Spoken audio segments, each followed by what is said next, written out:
ఫైళ్ల clearance లో జరుగుతున్న జాప్యంపై CM Chandrababu మండిపడ్డారు. వాట్సాప్ గవర్నెన్స్ ద్వారా ప్రజలకు మరింత చేరువ కావాలని మంత్రులు, కార్యదర్శులకు సూచించారు.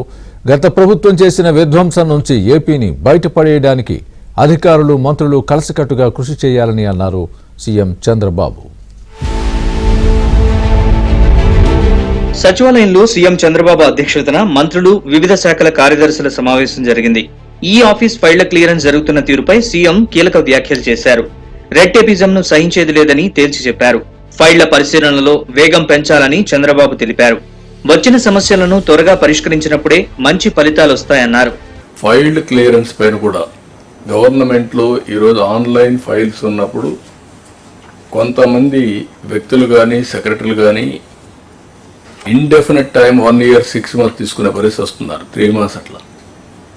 అంత టైం మనం తీసుకుంటే ఏ విధంగా మీ నిర్ణయాలు సమర్థనీయం అనేది కూడా మనం ఆలోచించుకోవాల్సిన అవసరం ఉంది. ఇప్పుడు క్లారిటీ ఉంది. లాస్ట్ మైల్లో ఏ వ్యక్తి ఎన్ని రోజుల్లో ఫైల్ క్లియర్ చేశాడు కూడా క్లారిటీ వస్తుంది. ఎందుకు క్లియర్ చేయలేదు కూడా మీకు ఒక అవగాహన ఉంటుంది. హైరార్కీ వైజ్ మీరు చూసుకుంటే కన్సర్న్ మినిస్టర్స్కి ఆ డిపార్ట్మెంట్లో మొత్తం యాక్సెస్ ఉండే పరిస్థితి వస్తుంది. అదే సమయంలో కన్సర్న్ సెక్రటరీస్కి మీ డిపార్ట్మెంట్ అంతా ఉంటుంది. నాకైతే మొత్తం కూడా వచ్చే పరిస్థితి వస్తుంది. దయచేసి మనందరం ఫైల్స్ అన్ని కూడా వేగం పెంచాలి, డెసిషన్స్ తీసుకోవాలి. సంపద సృష్టించి పేదలకు పంచాలన్నారు. సమర్థ నాయకత్వం ఉంటేనే అభివృద్ధి సాధ్యమని చంద్రబాబు చెప్పారు. ప్రభుత్వం ఏర్పాటు చేసినప్పుడల్లా ఏదో ఒక సవాల్ ఉండేది. కానీ ఇన్ని సవాళ్లు ఎదుర్కోవడం ఇదే తొలిసారని సీఎం అన్నారు. 5 ఏళ్లలో గాడి తప్పిన పాలనను తమ 8 నెలల పాలనతో గాడిలో పెట్టే ప్రయత్నం చేశామని చెప్పారు.